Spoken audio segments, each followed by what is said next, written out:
Hello everyone, welcome back to our YouTube channel. ഇത് കൊടികുത്തിമല. കുരിശുമലയിലേക്ക് കയറാനുള്ള ശ്രമം പകുതി വഴിയിൽ ഉപേക്ഷിച്ച് നിങ്ങൾ കണ്ടു കാണുമല്ലോ. പക്ഷേ അതൊന്നും ഞങ്ങൾക്ക് വലിയ കാര്യമല്ല. ആ മലയില്ലെങ്കിൽ ഈ മല, ഏതെങ്കിലും മലയിൽ ഞങ്ങൾ വലിഞ്ഞു കയറും എന്നുള്ള കാര്യത്തിൽ തീരുമാനമെടുത്തത് തന്നെയാണ്. ഞാനിങ്ങനെ വീഡിയോ എടുത്തുകൊണ്ടിരുന്നപ്പോൾ മനീഷ പറഞ്ഞു, ദാ കാണുന്ന മല സൂം ചെയ്ത് കാണിക്കും, നല്ല രസമാണ് പോലും. ആ കാണുന്ന വൃത്തികെട്ട മല സൂം ചെയ്ത് കാണിക്കാൻ എന്താ ഇത്ര രസം, ദാ കാണ്. എനിക്ക് മനസ്സിലാകുന്നില്ല എന്താ ഇത്ര രസമൊന്നും. എന്തായാലും സൂം ചെയ്ത് കാണിച്ചിട്ടുണ്ട്, ഇനി അതിൻ്റെ പേരിലൊരു പ്രശ്നം വേണ്ട. അതിനുശേഷം എന്തൊക്കെയോ ക്യാമറയുടെ ഫ്രണ്ടിൽ നിന്ന് കാണിക്കുന്നുണ്ട്.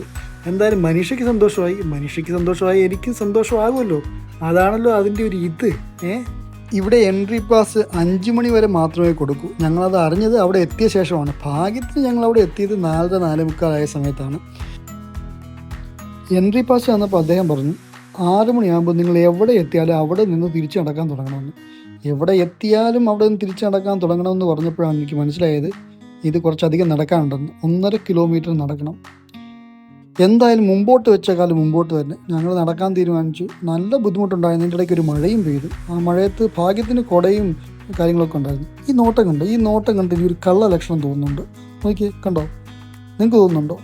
എനിക്ക് തന്നെ എൻ്റെ നോട്ടം ഒരു കള്ളലക്ഷണമായിട്ട് തോന്നുന്നുണ്ടെങ്കിൽ മറ്റുള്ളവർക്ക് എന്നെ കണ്ടാൽ ഇങ്ങനെ തോന്നാനുള്ള സാധ്യത ഇല്ലേ എന്ന് എനിക്കൊരു തോന്നൽ. എന്തായാലും അത് അതല്ലല്ലോ ഇവിടുത്തെ പ്രസക്തമായ കാര്യം.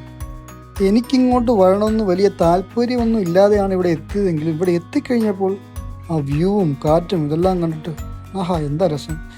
അതിനിടയ്ക്ക് മനുഷ്യ ഈ പുല്ല് കണ്ട് മനുഷ്യക്ക് അങ്ങോട്ട് പോകണമെന്നായി.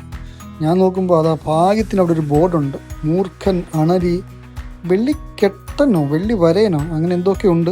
അതുകൊണ്ട് വിനോദസഞ്ചാരം ഇവിടെ വരെ മാത്രം.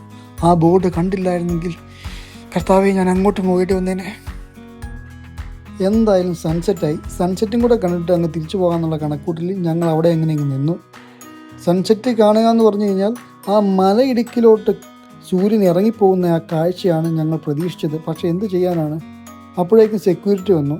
ഇറങ്ങ് 6 മണിയായി എല്ലാവരും ഇറങ്ങിക്കോ. ഞങ്ങൾ മാത്രമല്ല കേട്ടോ, ഒരുപാട് പേരുണ്ടായിരുന്നു. ഞങ്ങൾ കഷ്ടപ്പെട്ടാണ് ഞങ്ങളെ മാത്രമാക്കി എടുത്തത്. ഞങ്ങൾ ഉൾപ്പെടെയുള്ള ആളുകളുടെ ഫോട്ടോ എടുത്ത് സഹായിച്ചത് സാഹിർ എന്ന് പറയുന്നൊരു വ്യക്തിയാണ്. സാഹിർ എന്നാണോ പേര് എന്നുള്ള കാര്യത്തിൽ എനിക്ക് 100% ഉറപ്പില്ല, എങ്കിലും സാഹിർ എന്നാണെന്ന് തോന്നുന്നു. എന്തായാലും നന്ദിയുണ്ടേ. ഈ 1.5 കിലോമീറ്ററിനുള്ളിൽ ഒരുപാട് ഇരിപ്പിടങ്ങളുണ്ടായിരുന്നു. നമ്മൾ നടന്ന് കയറി ക്ഷീണിക്കുമ്പോൾ എവിടെ ഇരിക്കണമെന്ന് തോന്നുന്നോ അവിടെ ഇരിപ്പിടം ഉണ്ടാകും, ഉറപ്പായിട്ടുണ്ടാകും. അപ്പോൾ പ്രമുഖ പരസ്യത്തിൽ പറയുന്നത് പോലെ എവിടെ ചിന്തിക്കുന്നുവോ അവിടെ ഇരിപ്പിടം. ഞങ്ങളെന്തായാലും നടന്നും ഇരുന്നും മുകളിൽ കയറി വാച്ച് ടവറിൽ എത്തിയപ്പോഴാണ് നടന്നതിൻ്റെ നിന്നതിൻ്റെയൊക്കെ ക്ഷീണം അങ്ങോട്ട് മാറുന്നത്. എന്താ സീൻ, എന്താണ് കാറ്റ്, നല്ല അന്തരീക്ഷം. ഈ കയറിയ കാര്യത്തിലൊന്നും വീഡിയോ എടുക്കുന്നതിനെക്കുറിച്ച് ചിന്തിച്ചതേയില്ല. വീഡിയോ ഇങ്ങനെ പോസ്റ്റ് ചെയ്യണമെന്നുള്ള ചിന്ത മനസ്സിലില്ലായിരുന്നു. അതുകൊണ്ടാണ് വീഡിയോ എടുക്കാതിരുന്നത്. എന്തായാലും ഇനി അതിനെക്കുറിച്ച് പറഞ്ഞിട്ട് കാര്യമില്ല. പോയ ബുദ്ധി ആന പിടിച്ചാലും കിട്ടില്ലെന്നല്ലേ. അപ്പോൾ അടുത്ത വീഡിയോയിൽ കാണാം. ബൈ.